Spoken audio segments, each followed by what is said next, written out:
Hello to everyone, स्वागत है आपका आपके चैनल नवोदय स्टेनोग्राफर। आज का नया टॉपिक है प्रस्तावना और मूल अधिकार, जो कि बहुत ही इम्पोर्टेंट है। इसे ध्यान से देखिए।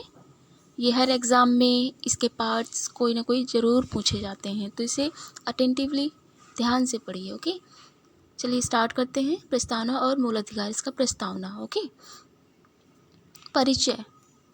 13 दिसंबर 1946 को संविधान सभा में जवाहरलाल नेहरू द्वारा उद्देश्य प्रस्ताव प्रस्तुत किया गया। इस प्रस्ताव को 22 जनवरी 1947 को सर्वमान्य रूप से स्वीकार किया। उद्देशिका का विचार संयुक्त राज्य अमेरिका के संविधान से लिया गया।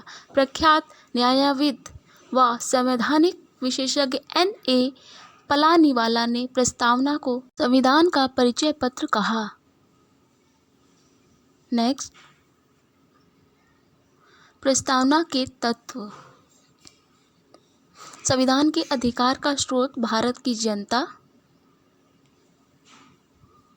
भारत की संप्रभु, समाजवादी, पंथ निरपेक्ष, लोकतांत्रिक व गणतांत्रिक प्रकृति। संविधान के उद्देश्य न्याय, स्वतंत्रता, समता एवं बंधुत्व। विषय वस्तु न्याय, सामाजिक, आर्थिक और राजनैतिक। स्वतंत्रता, विचार, अभिव्यक्ति, विश्वास, धर्म और उपासना। समता, प्रतिष्ठा और अवसर। सामाजिक, आर्थिक, राजनीतिक न्याय को 1917 की रूस की क्रांति से लिया। विषय वस्तु के ही अंतर्गत स्वतंत्रता, समता और बंधुत्व के आदर्शों को फ्रांस की क्रांति से लिया। 42वें संविधान संशोधन अधिनियम 1976 द्वारा प्रस्तावना की में 3 शब्द जोड़े गए: समाजवादी, पंथनिरपेक्ष, अखंडता, सोशलिस्ट, सेकुलर इंटीग्रिटी। प्रमुख कथन। संविधान की प्रस्तावना हमारे दीर्घकालीन सपनों का विचार। सर अल्लादी कृष्ण स्वामी अय्यर। प्रस्तावना हमारी संप्रभु लोकतांत्रिक गणराज्य का भविष्य फल। K.M. मुंशी जी ने कहा। प्रस्तावना संविधान की आत्मा, कुंजी और आभूषण है। पंडित ठाकुर दास भार्गव जी ने कहा। प्रस्तावना में संशोधन। बेरोजगारी संघ मामले 1960 में सुप्रीम कोर्ट ने संविधान का भाग नहीं माना, इसलिए संशोधनीय नहीं। केशवानंद भारती केस 1973 में सुप्रीम कोर्ट ने संविधान का भाग माना, इसलिए संशोधनीय, लेकिन मूल ढांचे में संशोधन नहीं। मूल अधिकार, उसका परिचय। मूल अधिकार संयुक्त राज्य अमेरिका के संविधान से लिए गए। मूल अधिकार व्यक्ति को राज्य के विरुद्ध प्राप्त अधिकार। संविधान के भाग 3 को भारत के मैग्ना कार्टा की संज्ञा मिली। मूल संविधान में 7, वर्तमान में 6 मूल अधिकार। परिचय के ही अंतर्गत 42वें संविधान संशोधन 1978 द्वारा संपत्ति के अधिकार अनुच्छेद 31 को हटाकर अनुच्छेद 300A में कानूनी अधिकार बना दिया। राष्ट्रीय आपातकाल अनुच्छेद 352 के दौरान अनुच्छेद 20 व 21 को छोड़कर सभी मूल अधिकार निलंबित किए जा सकते हैं। संविधान में वर्णित मूल अधिकार। अनुच्छेद 12 राज्य की परिभाषा। भारत की सरकार व संसद, राज्यों की सरकारें व विधानमंडल, सभी स्थानीय व अन्य प्राधिकारी।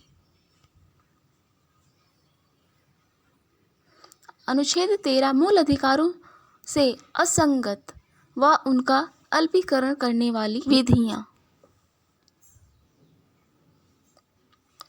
समानता का अधिकार।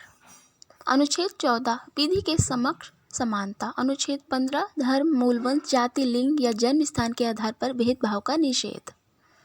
अनुच्छेद 16 लोक नियोजन के विषय में अवसर की समानता। अनुच्छेद 17 अस्पृश्यता का अंत। अनुच्छेद 18 उपाधियों का अंत। स्वतंत्रता का अधिकार। अनुच्छेद 19 वाक एवं अभिव्यक्ति की स्वतंत्रता। अनुच्छेद 20 अपराधों के लिए दोष सिद्धि के संबंध में संरक्षण। अनुच्छेद 21 प्राण व दैहिक स्वतंत्रता का संरक्षण। अनुच्छेद 21A प्रारंभिक शिक्षा का अधिकार 46वां संविधान संशोधन 2002 द्वारा जोड़ा गया। अनुच्छेद 22 कुछ दशाओं में गिरफ्तारी और निरोध से संरक्षण। शोषण के विरुद्ध अधिकार। अनुच्छेद 23 मानव के बलात्, श्रम व दुर्व्यापार का प्रतिषेध। अनुच्छेद 24 कारखानों आदि में बालकों के नियोजन का प्रतिषेध। धर्म की स्वतंत्रता का अधिकार।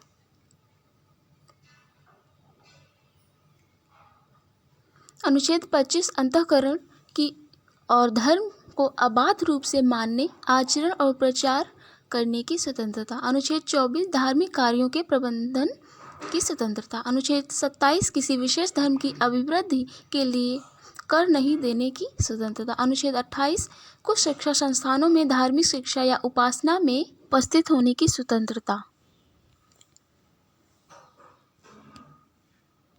संस्कृति और शिक्षा संबंधी अधिकार। अनुच्छेद 29 अल्पसंख्यक वर्गों के हितों का संरक्षण। अनुच्छेद 30 शिक्षा संस्थानों की स्थापना और प्रशासन करने का अल्पसंख्यक वर्गों का अधिकार। अनुच्छेद 32 संवैधानिक उपचारों का अधिकार। अनुच्छेद 33 सेना, पुलिस, सुरक्षा बलों, सूचना संगठनों आदि के मूल अधिकारों को सीमित करने की संसद की शक्ति। अनुच्छेद 34 सेना विधि, मार्शल लॉ लागू होने की स्थिति में मूल अधिकारों को सीमित करने की संसद की शक्ति। अनुच्छेद 35 इस भाग के उपबंधों को प्रभावी करने के लिए विधि बनाने की संसद की शक्ति। मूल अधिकार। नागरिकों और गैर नागरिकों दोनों को प्राप्त अधिकार अनुच्छेद 14, 20, 21, 21A, 22, 23, 24, 25, 26, 27 और 28 में है। शंकरी प्रसाद बनाम भारत संघ 1951 व सज्जन सिंह बनाम भारत संघ वाद 1965 में एससी ने अनुच्छेद 368 के तहत मूल अधिकारों में संशोधन को संभव माना। गोलकनाथ बनाम पंजाब राज्यवाद 1967 में एससी ने अपना मत बदल कर कहा कि अनुच्छेद 368 के मूल अधिकारों में संशोधन नहीं किया जा सकता।